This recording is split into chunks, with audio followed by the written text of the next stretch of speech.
ಇವಾಗ ಸೈಬರ್ ಕಳ್ಳರು ಅಂಥೇಳಿ ಇವೆಲ್ಲ ಮಾಡುವಂಥದ್ದೇ ಸೈಬರ್ ಕಳ್ಳರು. ಅಂದರೆ ಅವರು ತುಂಬ ಬುದ್ಧಿವಂತರಾಗಿರ್ತಾರೆ. ಯಾಕಂದರೆ ಈ ಥರ ಹ್ಯಾಕ್ ಮಾಡಬೇಕು ಅಂತಂದರೆ ಅವರಿಗೆ ಟೆಕ್ನಾಲಜಿ ಬಗ್ಗೆ ಭಾಳ ಇನ್ಫಾರ್ಮೇಷನ್ ಇರಬೇಕು. ಸೊ ಅವರ ಒಂದು ಕಾರ್ಯವಿಧಾನ ಅಥವಾ ಅವರ ವರ್ಕ್ ಹೆಂಗಿರತ್ತೆ ಅಂತ ಹೇಳಿ. ನೀವೇ ಹೇಳ್ದಾಗೆ ತುಂಬಾ ಇಂಟೆಲಿಜೆಂಟ್ ಇರ್ತಾರೆ. ಸೊ ನಮ್ಮ ಸರ್ಕಾರದಲ್ಲಿ ಏನಿದೆ ಅಥವಾ ನಮ್ಮ ರೆಗ್ಯುಲೇಟಿವ್ ಸಿಸ್ಟಮ್ ಏನಿದೆ ಅದು ಕೋಪ್ ಅಪ್ ಮಾಡೋದು ಸ್ವಲ್ಪ ಕಷ್ಟ ಆಗುತ್ತೆ. ಬಿಕಾಸ್ ನಮ್ಮ ಕಾನೂನು ಹೆಂಗೆ ಅಂದ್ರೆ ತುಂಬಾ ರಿಜಿಡ್ ಇರುತ್ತೆ. ಒಂದ್ಸಲ ಕಾನೂನು ಮಾಡಾದ್ಮೇಲೆ ಅದು ಕಂಟಿನ್ಯೂಟಿ ಬೇಕು. ಸೊ ಇಲ್ಲಿ ಟೆಕ್ನಾಲಜಿ ಚೇಂಜ್ ಆಗ್ತಾ ಇರೋದ್ರಿಂದ ಕಾನೂನು ಅದೇ ಪೇಸಲ್ಲಿ ಚೇಂಜ್ ಆಗಲ್ಲ. ಸೊ ಅದು ಮೇನ್ ರೀಸನ್ ಮೋಡಸ್ ಆಪರೆಂಡಿಗೆ. ಸೊ ಇವ್ರ ಮೋಡಸ್ ಆಪರೆಂಡಿ ಹೆಂಗೆ ಅಂದ್ರೆ, ಫಾರ್ ಎಕ್ಸಾಂಪಲ್ ಕಾಲ್ ಮಾಡ್ತಾರೆ, ಕಾಲ್ ಮಾಡ್ಬಿಟ್ಟು ಅವ್ರು ಆ ಥರ ಆ ವ್ಯಕ್ತಿ ಅಲ್ಲ, ಬಟ್ ಆ ಥರ ಹೇಳ್ತಾರೆ. ಫಾರ್ ಎಕ್ಸಾಂಪಲ್ ನಾವು CBI ಅಫಿಷಿಯಲ್ಸ್ ಅಂತ ಹೇಳ್ತಾರೆ.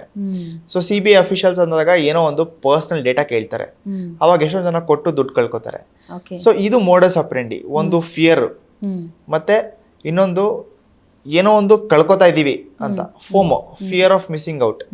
ಸೊ ಈ ಥರ ಒಂದು ಟ್ರಿಕ್ಸ್ನ ಉಪಯೋಗಿಸಿ ಜನಕ್ಕೆ ಅವರು ದುಡ್ಡನ್ನ ತಗೊಳ್ಳೋಲ್ಲಿ ಯಶಸ್ವಿ. ಇಲ್ಲಿ ತನಕ ಬಹಳಷ್ಟು ಜನ ಎಜುಕೇಟೆಡ್ ಆಗಲಿ ಅನ್ಎಜುಕೇಟೆಡ್ ಆಗಲಿ ಅಂತಲ್ಲ, ಡೇಟಾ ತಗೊಂಡ್ರೆ ಜಾಸ್ತಿ ಎಜುಕೇಟೆಡ್ಸೇ ಇದಕ್ಕೆ ಬಲೆಗೆ ಬಿದ್ದಿರೋ ಜಾಸ್ತಿ. ಸೊ ಈ ಥರ ಇರಬೇಕಾದ್ರೆ ಇದು ಮೋಡಸ್ ಆಪರೆಂಡಿ ಆಗಿರಲಿ ಅಥವಾ ಎಜುಕೇಟೆಡ್ ಆಗಲಿ ಅನ್ಎಜುಕೇಟೆಡ್ ಆಗಿರಲಿ ಅದು ಸಂಬಂಧಪಡಲ್ಲ. ಯಾರ ಹತ್ರ ಎಷ್ಟು ಜಾಸ್ತಿ ಫೈನಾನ್ಷಿಯಲ್ ಟ್ರಾನ್ಸಾಕ್ಷನ್ಸ್ ಆಗುತ್ತೆ, ಆನ್ಲೈನ್ ಪ್ರೆಸೆನ್ಸ್ ಜಾಸ್ತಿ ಇದೆ, ಡೇಟಾ ಬ್ರೀಚಸ್ ಎಲ್ಲಾಗುತ್ತೆ, ಆ ಬೇಸಿಸ್ ಮೇಲೆ ಪರ್ಟಿಕ್ಯುಲರ್ ಮೋಡಸ್ ಆಪರೆಂಡಿ ಚೇಂಜ್ ಆಗ್ತಾ ಹೋಗುತ್ತೆ. ಓಕೆ. ಇನ್ನು ಆನ್ಲೈನ್ ಉದ್ಯೋಗ ವಂಚನೆ ಹಗರಣಗಳಿಂದ ನಾವು ಹೇಗೆ ಸುರಕ್ಷಿತ ಆಗಿರೋಕೆ ಸಾಧ್ಯ? ಆನ್ಲೈನ್ ಈಗ ನೀವು ಯಾವುದೇ ದೊಡ್ಡ ಕಂಪ್ನಿ ತಗೊಳ್ಳಿ, ಎಲ್ಲದು ಲೋಕಲ್ ಪ್ರೆಸೆನ್ಸ್ ಅಂತೂ ಇರುತ್ತೆ. ಫಾರ್ ಎಕ್ಸಾಂಪಲ್ ನ್ಯೂಸ್ ಪೇಪರ್ಸಲ್ಲಿ ನೀವು ಯಾವುದೇ ದೊಡ್ಡ ಕಂಪ್ನಿ ತಗೊಳ್ಳಿ, ಎಲ್ಲರೂ ಫಸ್ಟು ನಾನು ನಿಮಗೆ ಇವರು ಯಾವ ಥರ ಟ್ರೆಕ್ ಮಾಡ್ತಾರೆ ಅಂತ, ಯಾವುದೋ ಒಂದು ದೊಡ್ಡ ಕಂಪ್ನಿದು ಒಂದು ಫೇಕ್ ಅಡ್ವರ್ಟೈಸ್ಮೆಂಟ್ನ ಕ್ರಿಯೇಟ್ ಮಾಡಿ ಅಲ್ಲಿಗೆ ಒಂದು ನೆಟ್ವರ್ಕಿಂಗ್ನ ಬಿಡ್ತಾರೆ. ಸೊ ಅಲ್ಲಿಗೆ ಬಿಟ್ಟಾಗ ಈ ನಾವು ಯುವಕರೇನಿದ್ದಾರೆ ಎಲ್ಲ ಅಲ್ಲಿ ಹೋಗ್ಬಿಟ್ಟು ಅಪ್ಲಿಕೇಶನ್ಸ್ ಹಾಕ್ತೀವಿ, ಅಪ್ಲಿಕೇಶನ್ಸ್ ಆಮೇಲೆ ಕಾಲ್ಔಟ್ ಆಗುತ್ತೆ, ಫೇಕ್ ಇಂಟರ್ವ್ಯೂಸ್ ಆಗುತ್ತೆ. ಅದಾದಮೇಲೆ ಸೈಡ್ ಲೈನಲ್ಲಿ ಬಂದು ನೀವು ಇಷ್ಟು ಅಮೌಂಟ್ ಹಾಕಿದ್ರೆ ನಮಗೆ ನಾವು ಕೆಲಸ ಕೊಡ್ತೀವಿ ಅಂತ ಹೇಳ್ತಾರೆ. ಸೊ ಈ ಥರ ಒಂದು ಆಮಿಷಗಳಿಗೆ ಒಳಗೊಂಡು ದುಡ್ಡು ಕೊಟ್ಬಿಡ್ತಾರೆ. ಸೊ ಇದನ್ನ ತಡೆಗಟ್ಟೋದು ಹೆಂಗೆ ಅಂತ ಅಂದ್ರೆ, ಒಂದು ನಾನು ಆಗ್ಲೇ ಹೇಳ್ದಂಗೆ ಡೊಮೈನ್ ನೇಮ್ ಸರ್ವಿಸ್ ಅಂತ, ಅದೇ ಅಫಿಷಿಯಲ್ ವೆಬ್ಸೈಟ್ ಅಂತ ಚೆಕ್ ಮಾಡ್ಕೋಬೇಕು. ನಾವು ಚೆಕ್ ಮಾಡ್ಕೊಂಡು ನಾವು ಅಲ್ಲಿ ಇದು ಮಾಡಬೇಕು. ಮತ್ತೆ ಬೇಸಿಕ್ ರಿಸರ್ಚ್ ಮಾಡಬೇಕು ಕಂಪ್ನಿದು. ನ್ಯೂಸ್ ಪೇಪರ್, ಯಾವುದೇ ದೊಡ್ಡ ಕಂಪ್ನಿ ಆಗಲಿ ನ್ಯೂಸ್ ಪೇಪರಲ್ಲಿ ಅಡ್ವರ್ಟೈಸ್ಮೆಂಟ್ ಕೊಡ್ತಾರೆ.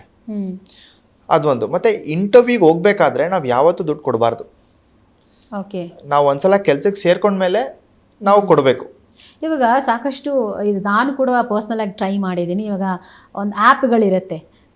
ಫಾರ್ ಎಕ್ಸಾಂಪಲ್ ಹೇಳಬೇಕು ಅಂತಂದರೆ, ಯಾವುದೋ ಒಂದು ಉದ್ಯೋಗಕ್ಕಾಗಿ ಅರ್ಜಿ ಸಲ್ಲಿಸಿ ಅಂಥೇಳಿ Naukri.com ಅಲ್ಲೆಲ್ಲ ಜಾಬ್ಸ್ ಓಪನಿಂಗ್ಸ್ ಇರುತ್ತೆ. ಸೊ ನಾವಲ್ಲಿ ಅಪ್ಲೈ ಮಾಡ್ತೀವಿ, ನಮ್ಮ ರೆಸ್ಯೂಮ್ ಕಳಿಸ್ತೀವಿ. ಆಮೇಲೆ ಅವರು ಅದನ್ನು ಆ ಕಡೆಯಿಂದ ಕಾಲ್ ಬರುತ್ತೆ, ನಿಮ್ಮ ರೆಸ್ಯೂಮ್ ನಾವು ಚೆಕ್ ಮಾಡಿದ್ದೀವಿ, ಸೊ ಇಂಥ ಕಡೆಗೆ ನೀವು ಬನ್ನಿ, ಆ ಫಾರ್ಮ್ ಫಿಲ್ಅಪ್ ಮಾಡಬೇಕು, ಸೊ ಫಾರ್ಮ್ಗೋಸ್ಕರ ಇಷ್ಟು ಅಮೌಂಟ್ ಆಗುತ್ತೆ, ಅದನ್ನು ಪೇ ಮಾಡಿಬಿಟ್ಟು ಬನ್ನಿ ಅಂಥೇಳಿ ಹೇಳ್ತಾರೆ. ಸೊ ಆಮೇಲೆ ನಾವು ಆ ಲೊಕೇಶನ್ ಕಳಿಸಿ ಅಂತಂದಾಗ ಎಷ್ಟೋ ಜನ ಲೊಕೇಶನ್ ಕಳಿಸಿದ್ರು ನಾವಲ್ಲಿ ಹೋಗಿ ಚೆಕ್ ಮಾಡಿದಾಗ ಅವರಲ್ಲಿ ಇರಲ್ಲ, ಬಟ್ ನಾವು ದುಡ್ಡು ಪೇ ಮಾಡಿಬಿಟ್ಟಿರ್ತೀವಿ. ಸೊ ಇಂಥದ್ದೆಲ್ಲ ಎಲ್ರಿಗೂ ಎಕ್ಸ್ಪೀರಿಯನ್ಸ್ ಆಗಿರುತ್ತೆ. ಇದು ನಾವು ಹೇಗೆ ಫೈಂಡ್ ಔಟ್ ಮಾಡೋದು? ಈಗ ಕೆಲ್ಸಕ್ಕೆ ಕರೆಯುವಂಥವ್ರು ದುಡ್ಡು ಕೇಳ್ತಾರಾ? ಆ್ಯಕ್ಚುಯಲ್ ಆಗಿ ಫಾರ್ಮ್ ಫಿಲಪ್ ಮಾಡೋಕ್ಕೂ ನಾವು ದುಡ್ಡು ಹಾಕಬೇಕಾ ಇಲ್ವಾ, ಹೆಂಗೆ ಅಂತ? ಫಾರ್ಮ್ ಫಿಲಪ್ ಮಾಡೋದು ಯೂಶ್ವಲಿ ಡಿಪೆಂಡ್ಸ್ ಆನ್ ಕಂಪ್ನೀಸ್. ಕೆಲವರು ಫಾರ್ಮ್ ಫಿಲಪ್ ಮಾಡಿ ಒಂದು ಪರ್ಸನಲ್ ಬೇಸಿಕ್ ಇಂಟರ್ವ್ಯೂಗೂ ಅಮೌಂಟ್ ತಗೋತಾರೆ. ಬಟ್ ನೀವು ಅಕ್ರಾಸ್ ಕಂಪನೀಸ್ ತಗೊಂಡ್ರೆ most of the companies will charge very minimal, may be 1000 or less than 1000. So ಈ ತರ ಇದ್ದಾಗ ಅಷ್ಟು ಅಮೌಂಟ್ ಎಲ್ಲೋ ಒಂದ್ ಕಡೆ ಓಕೆ ಅಂತ ಅನ್ಬೋದು. ಬಟ್ ಅದಕ್ಕೆ ಮುಂದುವರೆದು ಈ ಫ್ರಾಡ್ಸ್ಟರ್ಸ್ ಎಲ್ಲ ಏನ್ ಮಾಡ್ತಾರೆ, ಆಲ್ಮೋಸ್ಟ್ 50,000, 1 lakh, 2 lakh, ಲಕ್ಷಾಂತರ ರೂಪಾಯಿ ಇಸ್ಕೋತಾರೆ. ಅಲ್ಲಿ ನಾವು ಕಾಶಿಯಸ್ ಆಗಿರ್ಬೇಕು. ಈ ತರ ಅಮೌಂಟ್ ಕೇಳ್ತಿದ್ರೆ ಅಂದ್ರೆ ಇಲ್ಲ ಏನೋ ಇದೆ ಅಂತ ನಾವು ತಿಳ್ಕೋಬೇಕು. ಇಂಟರ್ವ್ಯೂಗೆ ಹೋಗೋಕ್ಕಿಂತ ಮುಂಚೆನೆ ದುಡ್ಡು ಕೇಳಕ್ ಶುರು ಮಾಡ್ತಾರೆ. ಮತ್ತೆ ನೀವು ಹೇಳಿದ್ರೆ Naukri.com ಅಂತ, Naukri.com ಅಲ್ಲೂ ಯಾವ್ದಾದ್ರು ಒಂದು ಕಂಪ್ನಿ ಅಡ್ವರ್ಟೈಸ್ಮೆಂಟ್ ಕೊಟ್ರೆ, ಫಾರ್ ಎಕ್ಸಾಂಪಲ್ ಕೆಲಸ ಇದೆ ಅಂತ, ನಾವು ಒಂದ್ಸಲ ಗೂಗಲ್ ಅಲ್ಲಿ ಅವ್ರ ಅಫಿಷಿಯಲ್ ವೆಬ್ಸೈಟ್ ಅಲ್ಲಿ ಚೆಕ್ ಮಾಡಬೇಕು ಓಪನಿಂಗ್ಸ್ ಇದೆಯಾ ಅಂತ. ಬಿಕಾಸ್ ಯಾವುದೇ ದೊಡ್ಡ ಕಂಪ್ನಿ ತಗೊಳ್ಳಿ, ಚಿಕ್ಕ ಕಂಪ್ನಿ ತಗೊಳ್ಳಿ, ಅವರು ಅವ್ರ ಅಫಿಷಿಯಲ್ ವೆಬ್ಸೈಟ್ ಅಲ್ಲಿ, ಬಿಕಾಸ್ ಅದೇ ಫಸ್ಟ್ ಪ್ಲೇಸ್ ಆಫ್ ಟ್ರಾಫಿಕ್ ಅವ್ರಿಗೆ. ಸೊ ಏನೇ ಇದ್ರೂ ಅಫಿಷಿಯಲ್ ವೆಬ್ಸೈಟ್ ಅಲ್ಲಿ ಅಪ್ಲೋಡ್ ಮಾಡಿರ್ತಾರೆ. ಅಲ್ಲಿ ಒಂದು ಬೇಸಿಕ್ ರಿಸರ್ಚ್ ಮಾಡಿ ನಾವು ಮುಂದುವರಿಬೇಕು. Naukri.com ಆಗಲಿ ಅಥವಾ ಬೇರೆ ಯಾವುದೇ ಜಾಬ್ ಪ್ಲಾಟ್ಫಾರ್ಮ್ಸ್ ಆಗಲಿ, ಫಾರ್ ಎಕ್ಸಾಂಪಲ್ ಲಿಂಕ್ಡ್ಇನ್ ಆಗಿರ್ಬೋದು, ಅಲ್ಲೂ ಹಲವಾರು ಜಾಬ್ ಆಪರ್ಚುನಿಟೀಸ್ ಇರುತ್ತೆ. ಅಲ್ಲೂ ವೆರಿಫೈಡ್ ಅಕೌಂಟ್ಸ್ ಇರುತ್ತೆ. ಫಾರ್ ಎಕ್ಸಾಂಪಲ್ ಯಾವುದೇ ಕಂಪ್ನಿ ಆಗಿರಲಿ ಡೈರೆಕ್ಟಾಗಿ ಕೊಡ್ತಾರೆ ಅಡ್ವರ್ಟೈಸ್ಮೆಂಟ್ಸ್ನ.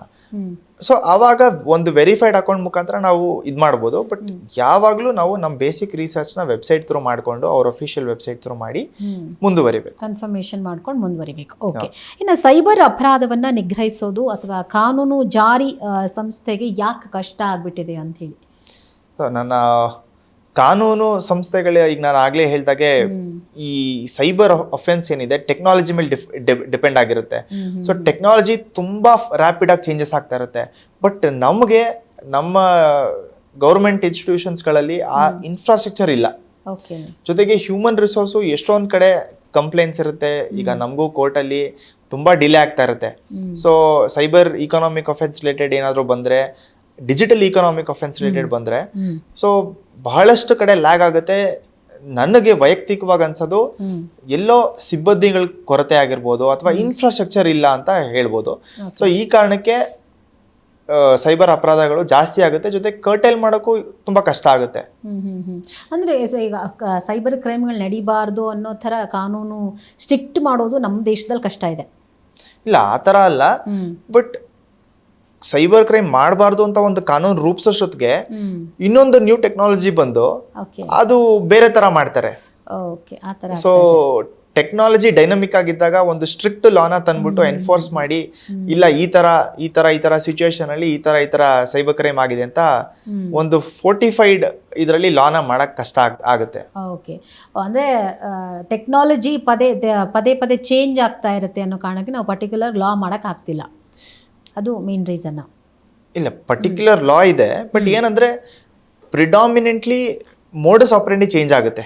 ಓಕೆ, ಸೊ ಆ ಕಾರಣಕ್ಕೆ ಲಾನು ಚೇಂಜ್ ಆಗಬೇಕು. ಚೇಂಜ್ ಆಗೋದು ಸ್ವಲ್ಪ ಕಷ್ಟ ಇರುತ್ತೆ. ಜೊತೆಗೆ ನಮ್ಮ ಎನ್ಫೋರ್ಸ್ಮೆಂಟ್ ಏಜೆನ್ಸಿಗಳು ಏನಿರುತ್ತೆ ಅವ್ರಿಗೂ ಕಷ್ಟ ಆಗುತ್ತೆ. ಓಕೆ.